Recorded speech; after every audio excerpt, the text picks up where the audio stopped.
Hey friends, if you encounter the error writing temporary file, make sure your temp folder is valid.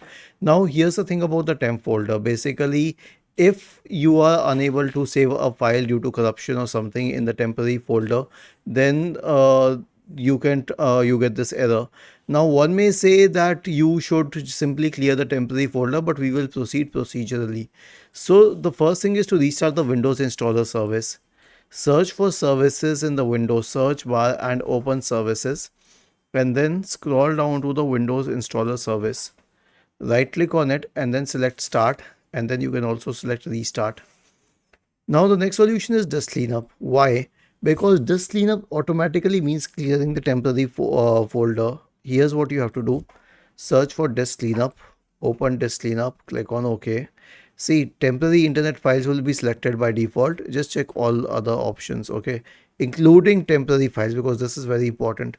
Click on OK, select delete. I'll tell you why this is a better option than simply clearing the temporary folder, because a lot of programs and files and folders will still be active in your computer and the files associated with them will not be deleted, but when you run this, it will actually delete those too. The next one is to disable Windows Defender. So search for Windows Security in the Windows search bar and open Windows Security. Now go to Virus and Threat Protection. In the right pane, select Manage Settings. Turn the switch off for real-time protection. Okay.